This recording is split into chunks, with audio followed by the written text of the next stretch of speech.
All right, let's jump into another deep dive. Today we're switching gears. We're ditching the hiking boots, grabbing our cycling shoes, and hitting the road to discover some unforgettable cycling routes across Europe. Get ready.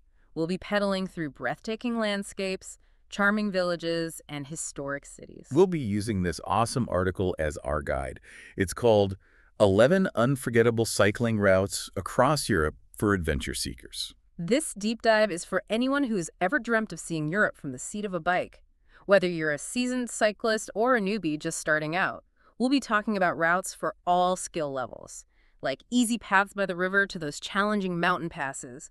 We'll even share tips on everything from picking the perfect bike to packing like a pro for your adventure. Oh, and it's not just about the miles you clock in.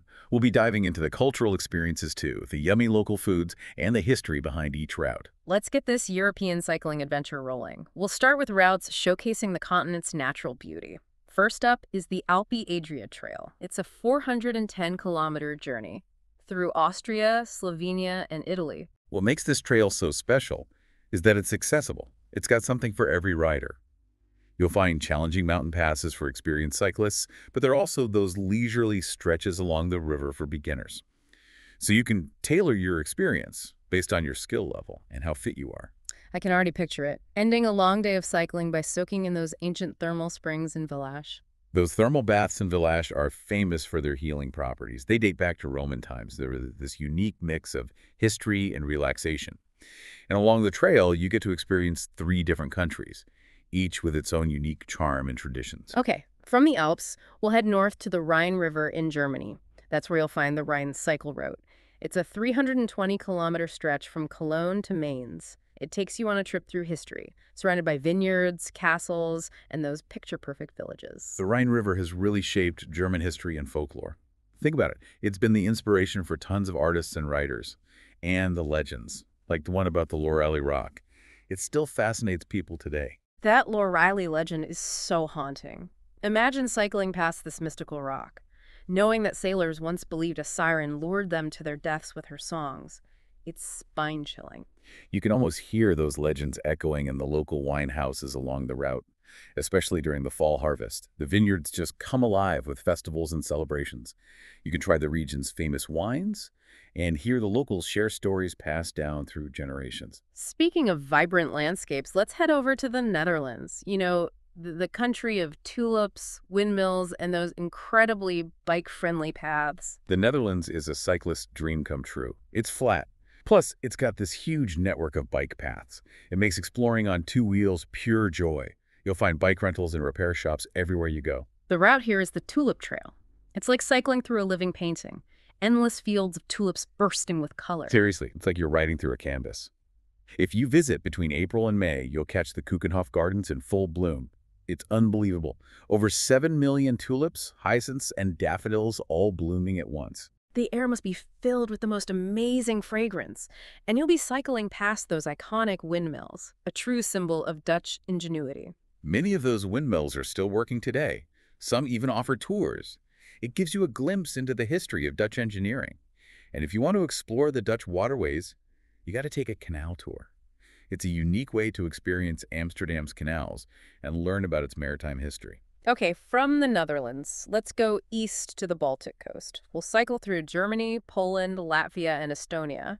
It's a 1,000-kilometer route, a mix of sandy beaches, charming villages, dense forests, and rolling hills. Yeah, the Baltic Coast route is a great way to experience the different cultures and landscapes of this region. That's often overlooked. But from the Hanseatic League history on the German coast to those medieval buildings in Polish cities, there's this fascinating blend of influences. And think about cycling under the white nights. You know, when the sun barely sets in summer, it's a natural phenomenon. It bathes the landscape in this magical glow. It's truly a unique experience. And to really get a taste of local culture, why not visit a fish farm? Latvia and Estonia have traditional ones. You'll taste the freshest salmon ever. The Baltic Sea is known for its amazing seafood, and you'll find tons of opportunities to enjoy delicious, locally sourced meals. All right, let's trade our beach gear for something a bit more historical. We're going to Prague and Vienna, 2 cities packed with history, culture, and impressive architecture. Yeah, this 400-kilometer route connects the Czech Republic and Austria. It's a journey through time. You'll be cycling along the Elbe River through charming villages and towns, each with its own unique story. I love to ride through those villages, with cobblestone streets and colorful houses, and stop for some traditional Czech or Austrian pastries at a local cafe. It's special because it follows the historical trade route between Prague and Vienna, a path that's seen merchants, armies, and new ideas flow through for centuries. You'll see castles, churches, and monuments along the way, all reminders of the past. And when you reach Vienna, you have to treat yourself to a cup of Viennese coffee. Vienna's cafe culture is a must-do. It's all about relaxation and enjoying the moment. The coffee houses are always bustling with locals and tourists, just chatting over coffee and a slice of sucker torte. And of course, no cycling trip through this area is complete without sampling the local wines. I know, right? Stopping at a farmhouse along the way for a taste of their homemade wine is the best. It's a genuine connection with the locals. And if you have time, take a boat ride down the Danube before reaching Vienna. It's a beautiful way to see the city. From Vienna, let's travel to a place that feels like it's straight out of a fairy tale. The Loire Valley in France. This 280-kilometer route is famous for its beautiful chateau, vast vineyards, and charming towns. The Loire Valley is truly enchanting. It's a UNESCO World Heritage Site, It has so much history, culture, and architecture. The Renaissance castles are just stunning. I can picture myself cycling past those grand castles, surrounded by vineyards as far as the eye can see. I highly recommend a guided castle tour. You can really dive into the history of the Loire Valley and learn about the kings, queens, and nobles who lived in these amazing places. If you're lucky enough to be in tours during a cycling festival, join the party. It's a great way to experience the city's love for cycling. Next up, we're swapping rolling hills for the sunny coast of Croatia. This 250-kilometer route takes us along the Adriatic Sea, from Split to Dubrovnik. It's where you'll find the laid-back charm of the Dalmatian coast. The Adriatic coast has a more relaxed Mediterranean vibe. The pace is slower, the air smells like salt and pine, and the Adriatic's turquoise waters are just mesmerizing. I can almost feel the warmth of the sun and the gentle sea breeze as I picture myself cycling along the coast, with those beautiful towns with their terracotta roofs just calling out for a visit. It's something about the historic stone streets and that laid-back atmosphere that makes them irresistible. And as the sun sets, imagine having dinner by the sea in Dubrovnik, with the city lights reflecting on the water. That sounds incredibly romantic. All right, let's change scenery again. We're heading north to Scotland to explore Loch Ness and the Scottish Highlands. This 120-kilometer route starts in Inverness. It's quite a contrast to the sunny Adriatic. We're going to see the wild beauty and rugged landscapes of Scotland. I love the idea of cycling through this rugged scenery. Imagine ancient castles on cliffs and the vastness of the highlands stretching out. The Loch Ness Monster mystery adds a bit of intrigue, don't you think? Will we see Nessie? Even if we don't, the views are breathtaking. Plus, you get to experience Scottish culture with bagpipes, kilts, and their warm hospitality. It's a trip you won't forget.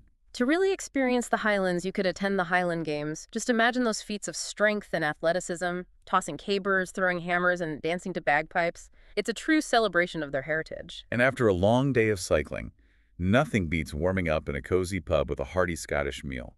Maybe a bowl of Scotch broth or some haggis, neeps, and tatties. That sounds amazing. Now, let's trade the rugged highlands for the rolling hills of Tuscany, Italy. This 100-kilometer route takes us from Florence to Siena. It's like cycling through a Renaissance painting. This route is the essence of Tuscany. From Florence, the birthplace of the Renaissance, to the historic square in Siena.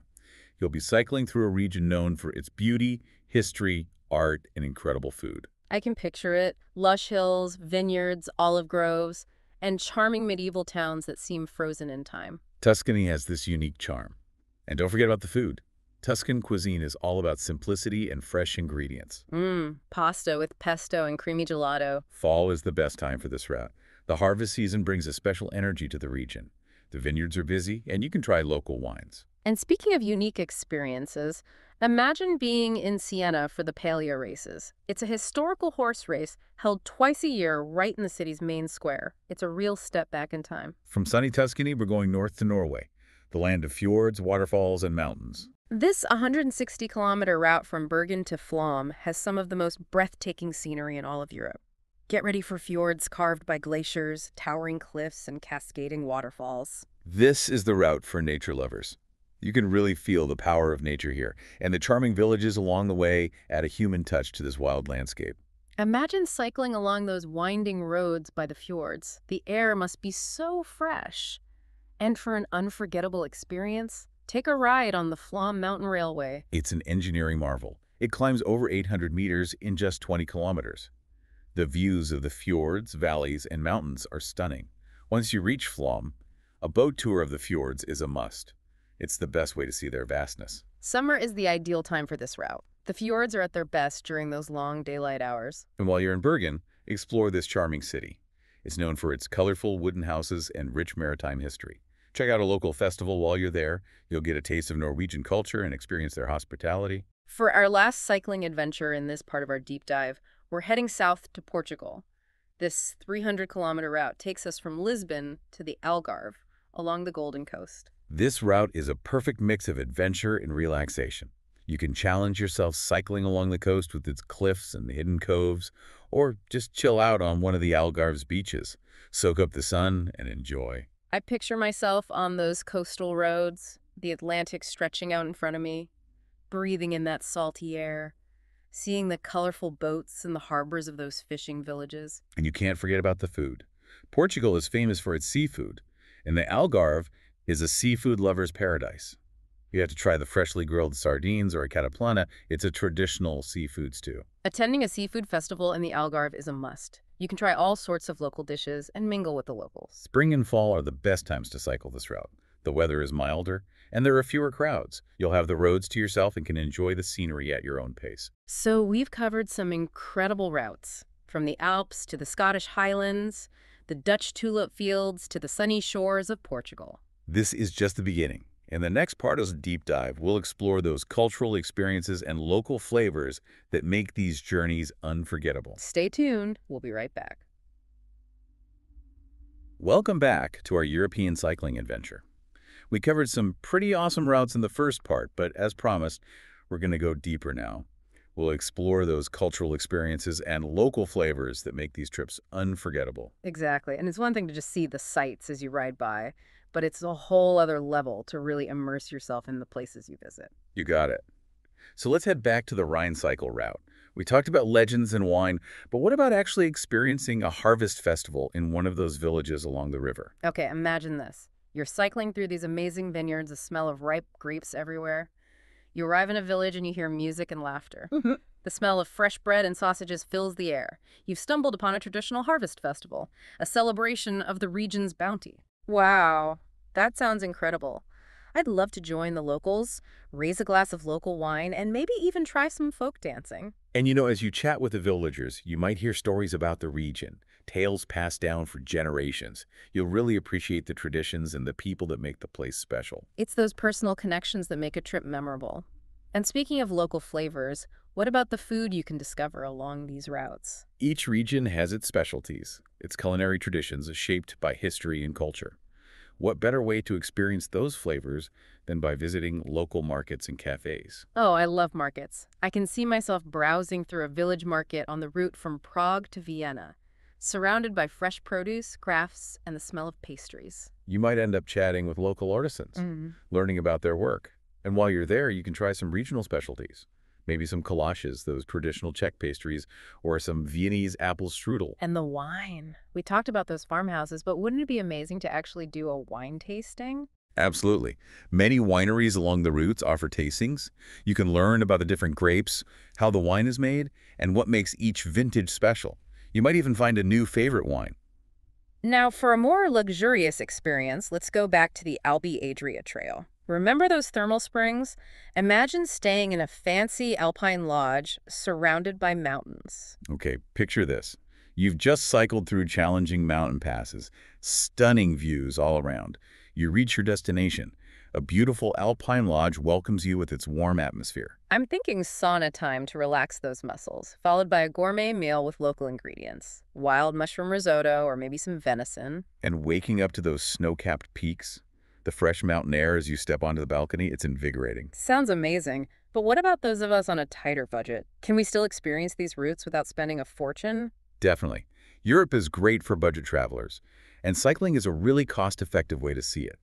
Camping is a popular choice. We talked about the Baltic Coast route. I can imagine camping at one of those campsites along the way. falling asleep to the sound of the waves. It's a fantastic feeling waking up to the sea. Many campsites have basic amenities too, showers and cooking facilities, comfortable and affordable. And it's not just about where you stay. Cycling itself is budget-friendly. No gas or train tickets, and you can pack your own food. Right, and you're being eco-friendly too, reducing your carbon footprint. A win-win. What about those unexpected encounters you might have while cycling? Those are the moments you remember.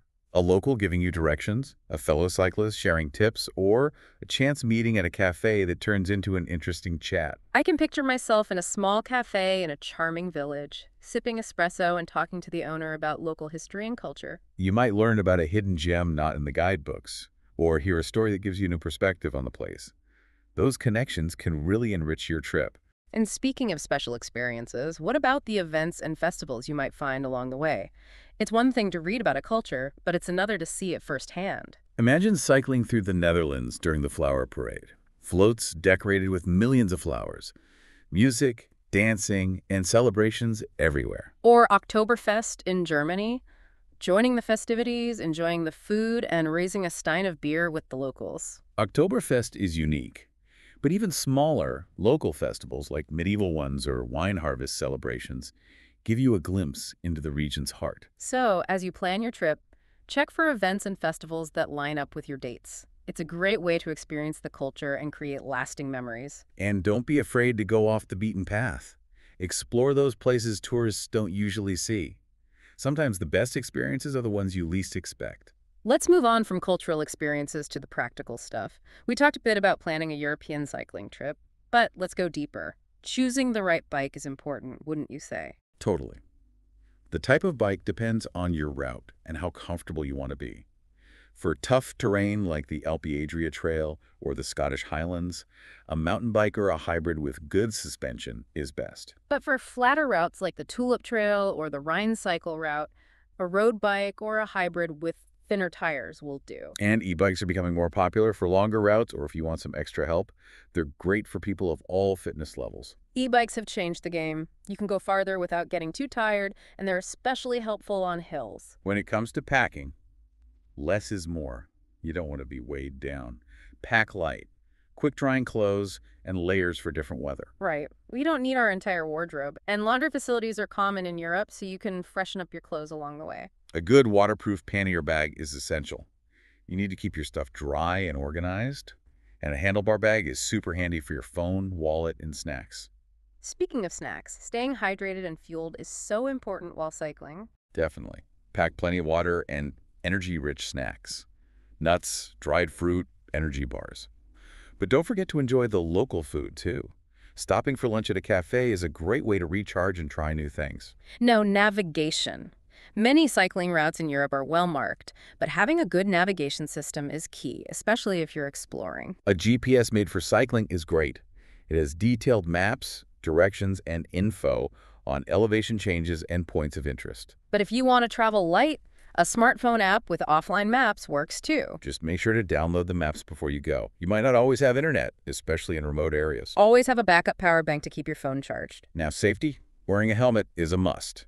And you should have a first aid kit and a repair kit in case of minor accidents. A flat tire or a scraped knee shouldn't ruin your trip. Being prepared makes a big difference. And be mindful of your surroundings, especially in unfamiliar areas. Signal clearly when turning, and be respectful of other cyclists, pedestrians, and drivers. Cycling in a group can be safer and more fun, too. That's true. And if you're alone, consider a guided tour for support and camaraderie. You'll be with people who share your interests, and you'll have a local guide to show you the way and help you discover hidden spots. One of the best things about cycling in Europe is the flexibility. You can set your own pace, stop whenever you like, and really enjoy the journey. Don't be afraid to change your plans if something catches your eye or you just feel like exploring. It's all about that freedom and spontaneity. Let's move from practical stuff to something more inspiring. We've talked logistics, but what about how cycling in Europe can change you? Cycling through Europe isn't just exercise. It's an experience that can shift your perspective, push your limits, and make your life richer in so many ways. I love that. It's about disconnecting from everyday stress and reconnecting with nature, yourself, and the world around you. Imagine cycling through the heart of Europe. The wind in your hair, the sun on your face, and that feeling of freedom as you explore new places. surrounded by amazing landscapes, charming villages, and historic cities, each with its own story. It's a chance to slow down, live in the moment, and appreciate the simple beauty of life. The physical challenge of cycling makes you stronger, both physically and mentally.